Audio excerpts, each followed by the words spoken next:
नमस्कार किसान भाइयों, आज की इस वीडियो में आपको सेम की खेती की पूरी जानकारी वैज्ञानिक विधि द्वारा दी जाएगी। आपको किसान भाइयों, सेम एक ऐसी सब्जियां हैं जिसकी खेती तो आप करते हैं, इसमें आपको काफी ज्यादा प्रॉफिट होती है क्योंकि इसमें कंपटीशन जो है काफी कम है और इसकी जो मंडी में डिमांड है काफी ज्यादा है, जिसके कारण से इसका रेट काफी अच्छी रहती है पूरे वर्ष भर। और इसका जो प्रयोग है, उपयोग, वो भी पूरे वर्ष की जाती है, जिसके कारण से इसका डिमांड काफी हाई है। तो इस वीडियो में आपको सेम की खेती की पूरी जानकारी 10 पॉइंट के आधार पर दी जाएगी। जैसे कि सेम की खेती करने के लिए जो हमारा पहली पॉइंट रहने वाली है वो है उपयुक्त मिट्टी, वही दूसरी उपयुक्त जलवायु, और तीसरी हम जानेंगे सेम की खेती करने के लिए कितनी डिग्री तापमान की आवश्यकता होती है, चौथी इसकी बुआई की प्रक्रिया। उसके बाद ये भी हम जानेंगे कि सेम की खेती आप कर रहे हैं तो इसमें कितनी बार सिंचाई करें, खरपतवार नियंत्रण कैसे करें, रोग नियंत्रण कैसे करें, कितनी बीज की मात्रा लगती है, तो ये संपूर्ण जानकारी। तो चलिए शुरू करते हैं। तो किसान भाइयों, इसकी खेती आप किसी भी मिट्टी में कर सकते हैं। फिर भी अगर अच्छी मिट्टी की बात की जाए तो इसकी खेती करने के लिए आपको क्या करना होगा किसान भाइयों, बलुई रेतीली मिट्टी सबसे अच्छी मानी जाती है। तो अगर आपके पास दोमट मिट्टी या रेतीली मिट्टी है तो इसमें इसकी खेती आसानी से करेंगे बेहतरीन उत्पादन के लिए। सेम की खेती के लिए भूमि का पीएच मान की वही बात करें तो किसान भाइयों 5.5 से 6.0 के बीच होनी चाहिए सेम की खेती करने के लिए पीएच मान। सेम की पौधे के लिए सबसे अच्छा समशीतोष्ण जलवायु माना जाता है। किसान भाइयों, ये तो रही बेसिक जानकारी। अगर हम बात करें सेम की पौधे के लिए कितनी तापमान की जरूरत होती है तो किसान भाइयों, कृषि एक्सपर्ट के अनुसार 15 से 22 डिग्री तापमान सबसे अच्छा माना जाता है सेम की खेती करने के लिए। अगर इस तापमान में किसान भाई इसकी खेती करते हैं तो बीज अच्छे से अंकुरित होती है। सेम की खेती को सबसे ज्यादा खतरा पाले से होता है किसान भाइयों। अगर हम बात करें सेम की खेती आप कर रहे हैं तो यह जानना बेहद जरूरी है कि कितनी बीज की मात्रा लगेगी सेम की खेती करने के लिए।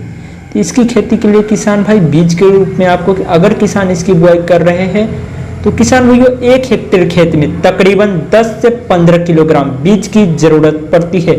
इसकी रोपाई हाथ या फिर ड्रिल दोनों ही माध्यम से कर सकते हैं। इसकी बीजों की रक्षा के लिए आप रासायनिक केमिकल का प्रयोग कर सकते हैं या कार्बन डिजम से आप इसे बीज का जो उपचारित है उसे उपचारित कर सकते हैं। फसल के लिए खेत की तैयारी की बात करें तो खेत की तैयारी जो है सबसे इंपॉर्टेंट पॉइंट है। अगर आप सही से खेत की तैयारी करेंगे तभी आपकी फसल की शुरुआती विकास अच्छे से होगी।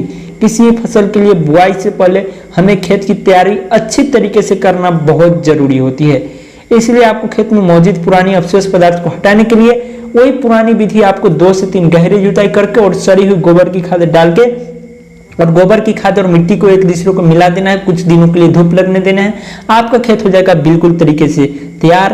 किसान भाई, तो इस तरीके से अगर आप खेत को तैयार कर लेते हैं तो इसके बाद हमें यह जानना जरूरी है सेम की फसल को कितनी बार सिंचाई करें।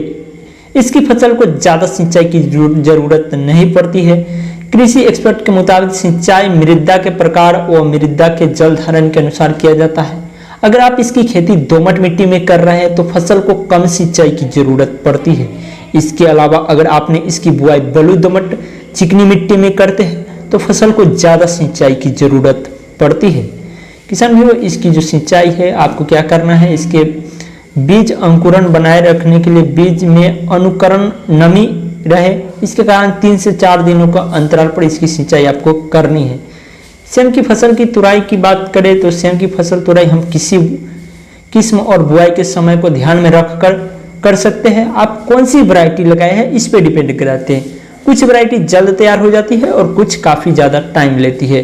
तो इस तरीके से कर सकते हैं सेम की खेती। हम आपसे मिलते हैं किसी अगले वीडियो में किसी और नए टॉपिक के साथ। तब तक के लिए जय हिंद, जय भारत, वंदे मातरम, जय जवान जय किसान। इस चैनल को सब्सक्राइब जरूर करें और वीडियो को लाइक, क्योंकि यहाँ पे खेती बाड़ी से जुड़ी सभी जानकारियां बिल्कुल नए तरीके से दी जाती है।